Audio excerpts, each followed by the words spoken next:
Alibaba Trade Assurance. Is it safe to buy from Alibaba? I'm going to tell you that and more in this video. We're going to look into trade assurance. I'm going to tell you the different types of suppliers. And at the end of the video, I'm going to give you an email template with all the jargon and the lingo hidden inside. Don't know what that was, so you can start emailing suppliers safely. I've been buying on Alibaba for years now, selling items on Amazon, and I've sold over £300,000 worth of items that I've bought from Alibaba and sold on Amazon. So I'm here to tell you that it is safe if you do it the way I'm going to show you in this video. I rarely get any problems with any suppliers on Amazon, and the few strange stories that we've had have been very, very unique. However, I do know this is a problem. On my last video talking about Alibaba scammers, I've got tons of comments from people who have been scammed or they've had fishy dealings with suppliers. So I know it's an issue and I'm going to tell you how to avoid it in this video. What you want to do is use trade assurance. This means that your products and your orders are protected by Alibaba. So if for some reason you place an order for products and you don't get them, or half of them are damaged, or your supplier runs away, then you can go to Alibaba and they will compensate you for that loss. So how much are you covered for? If you make a $10,000 order, are you covered for the entire thing? To answer that question, we're going to look into Alibaba, but simply put, you are covered for as much as the supplier is willing to cover you. So if you're placing an order of $10,000, for example, and your supplier is only covering up to $7,500, then if there's any problems with that supplier and you want a refund, the maximum you're going to be able to be refunded is that $7,500. So you have to make sure that you check to see how much they cover for. So to find all this out, we're going to look into Alibaba and I'm going to give you a real life example. So the example I've used is chopping board. It's a classic product that people seem to like selling on Amazon. So I just use it as an example. And you can see right here in the supplier types, there is trade assurance and verified supplier. You want to make sure you select trade assurance because that will only give you suppliers who have trade assurance. And if you want to be really careful, click on verified supplier. Now there used to be an option called gold supplier, but I think Alibaba have removed that and replaced it with just verified supplier. And I looked up why. And the difference is simply a gold supplier is a supplier who's paid for membership and they've had on-site checks and they support trade assurance. So gold suppliers are really great, but a verified supplier has an enterprise certification, some sort of business certification. They have a relationship certification, and they've got quality insurance capability, and they're checked by third parties as well. So verified suppliers is the best thing that you want to do. Going back to the listing now, we can see I've selected trade assurance and verified suppliers. So any of these suppliers in front of me for all of these chopping boards have trade assurance and are verified. So these are the best, safest suppliers you can use. Now, what you want to do is hover over the trade assurance and it will tell you how much their limit is. You can see this company, their limit is 30,000 trade assurance. So if you make an order with them for $30,000 and the order doesn't come, or it's all broken, or the supplier runs away, you're covered for that amount. And if I scroll over this supplier, you can see their trade assurance limit is 374,000. So this is the type of supplier you want, the type of supplier who will cover you no matter what is going to happen, because I doubt you're going to be making orders of that size. But so no matter what, if you use that supplier, you're safe, you're covered with their trade assurance. What I like to do is to compare companies side by side. So I will click on the compare button here, and you can see I've already selected a whole bunch. And then you simply select compare. You can compare up to 20 different suppliers. So I'll click the compare button and you can see all of the differences side by side. Things you want to look out for when you're comparing. You want to compare the price of the items. You can see these guys are selling it for $7. They've got a special type of chopping board. These guys are $4 to $9 and these guys are $3. So depending on your price range, that's something to look for. Scrolling down, you want to look for gold supplier, on-site checked, assessed supplier, and trade assurance. All of these that I've selected have these because I'm picking the from just the results. I'm picking those already, and I'm picking the ones with the best coverage. The best companies to use are also companies that have multiple employees, 100 employees, 50 employees. that tells you that it's a good, real company that's working with many customers and it's got lots of employees. You want to make sure the export market goes to America or Europe, depending on where you are. You also want to make sure that they've got a good response time, because one of the most important factors with choosing a supplier is that they respond to you quickly. If it takes you days to get a response, then they're not going to be a very good supplier to do business with. Finally, you want to check their main products and see that they've got multiple different types of products. This means that if you choose this supplier, then you could end up using them for future product lines, future product ideas, and they've got a wide range of products you can check the quality for, and you can see that they're quite good at doing this. You can see these guys, they do home decoration, disposable cutlery, wooden boxes, wooden crafts, that sort of thing. These guys, they do a lot of wooden stuff as well. These guys are focused on just chopping boards, plastic boards, cutting boards, that sort of thing. So maybe if you want to go for an only board, chopping board focused company, that's you go for them. But if you only want to go for a wooden chopping board company and make sure they're professional with wood, then go with the ones that are more focused on the wood. But someone like this who just do bamboo and wood kitchenware, just one main product, maybe you don't want to pick them because they don't have a lot of options, but you could still try talking to them and see what their offers are and see how they are good. See how good they are at communicating and things like that. You also want to check the minimum order quantity. Often these companies, they have a minimum order quantity of sometimes thousands of items, and that's not very good for a beginner getting started to sell on Amazon.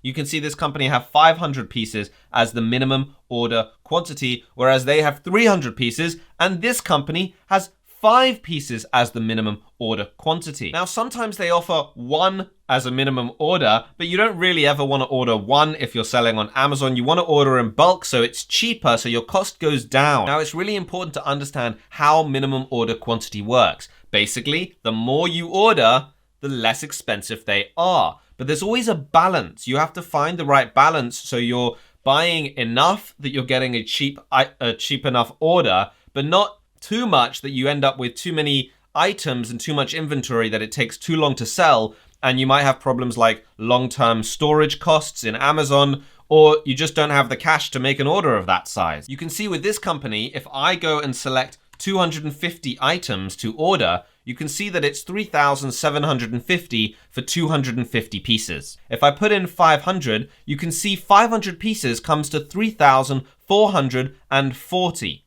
Hold on a minute. If I put 250 items, that comes to 3,750. So how is that possible that 500 items lowers the price of your order? Well, that's simply because the more items you order, the cheaper they get. But if you want to order 250 from this supplier, then you have to be able to negotiate to that lower price so that you don't have to pay for 500 items, but you could still get the cost of 500 items, i.e. the item cost, as if you were ordering 500 items. Now, there is a way that you could do this, and I'll tell you about that in the email template that I'm going to give you at the end of this video. But the important thing you have to know is that it's always a negotiation. Of course, it's impossible that 500 items is going to be cheaper than 250 items. It doesn't make any sense, Alibaba. What are you doing? And that's why it's always open to negotiation. We recommend only starting with 100 to 300 items when you get started. And that's because you never know how good an item will actually sell, how well it will do on Amazon, and if you'll be able to move that type of inventory, that amount of inventory, and get the sales that you need. So instead of ordering 1,000 items and being stuck with all that inventory, make sure you start with a lower order quantity to begin with. Now, there's 2 types of suppliers that you have to know about on Amazon. There are manufacturers and there are traders. You want to do business with manufacturers. You don't want to do business with traders. Traders are in between people. They often charge a premium and they charge more so they can make a profit on being a middleman, right? So they order from the supplier, they charge you slightly more, and then they take the profits. Now, sometimes it's good to have a trader if the prices are low, just because they actually handle a lot of the stuff on the ground and they can manage it for you. So sometimes it's good. I'm not bashing on traders. There is a real reason why that business model exists. It can work for some, but we recommend going direct to the manufacturer, talking to the manufacturer directly and dealing with the manufacturer directly. Usually the manufacturer, if they're a good one, they have their own sales team, they have their own people who can communicate with you, so you don't actually need a trader at all. So that's just a tip on the two types of suppliers, manufacturers or traders, and you should always try to go for direct to the factory, which is the manufacturer. Now, in the last video, talking about how to not get scammed by an Alibaba scammer, we covered the types of protection and payment protection that you have to be aware of. And of course, trade assurance is a huge part of that. But to sum up that topic, you should only use suppliers with trade assurance. You should use PayPal as one of the options because PayPal have their own protections, and you should use a credit card either through PayPal or just directly, and make sure it's a credit card that has protections, things like an Amex card. Contact the card itself, like the card company itself or the bank you're using, and ask them what type of cover they give. But either way, if you have trade assurance, you should be safe, and PayPal and a credit card is just another layer of protection on top of that. Now, as promised, I'm going to give you the supplier email template so you can contact suppliers. Now, first, a quick strategy on contacting suppliers. You want to be in the power position. So I recommend copying the supplier email template and sending it to 20, 30 suppliers. We call this the shotgun approach. You're spraying a shotgun over Alibaba and connecting to all these different suppliers, and you're going to get people contacting you back, giving you offers, giving you product sheets, asking for your business. And you want to be in that position where your suppliers, there's multiple suppliers all trying to get business from you. So use this template and send to as many suppliers as possible, and that's where you can get the best deal. So here is the supplier template that you can use to send to all of those suppliers and start the negotiations going. So you say, hello there, my name is Josh from whatever company I am. We're looking to go into the wooden chopping boards, and we're interested in your product, the wooden chopping board 397. We'll start with a test quantity of 100 to 500 units. This is key, test quantity. You're saying that 100 to 500 units is just a test quantity. That shows that you're a customer who's going to be ordering thousands in the future, and as part of your negotiations, you say that. You say, I'm going to be ordering 3,000, 4,000, 5,000 in the future, so can we get the prices of that amount of orders as if we were ordering that already, but on our test order of 100 to 300 units?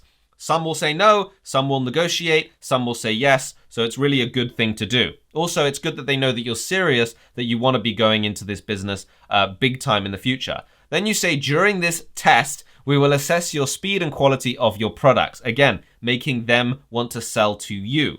We would like to discuss things via phone or Skype in order to speed up this process, and that's just Skype chat. Our Skype contact is whatever it is. Please provide us with your contact details so we can get started. That just gets the ball rolling. Thank you so much for your time and consideration. We look forward to hearing from you. That's just being polite, and it's good to be polite in these situations. Yours sincerely, name, company, Skype. So take this template, send it to all those suppliers, and get the ball rolling. So hopefully that answers the question of, is trade assurance good and safe? Absolutely yes, it's safe to use Alibaba. If you use trade assurance, you do it the way I do it, and you look at the things that I'm looking at. I've given you some extra tips on negotiation as well, and a supplier email template to get started. So I hope you've enjoyed this video. If you got value from it, hit that subscribe button, because we're doing videos like this every week now, a couple of times a week, sometimes 3 times a week, on Alibaba, on Amazon, on starting your own online business. And of course, this channel always talks about mindset, improving your mind, being the happiest, most successful, and best version of yourself. So if that sounds like you, hit the subscribe button, and thank you so much for your subscription. You're awesome, and I'll see you in the next video. Bye-bye.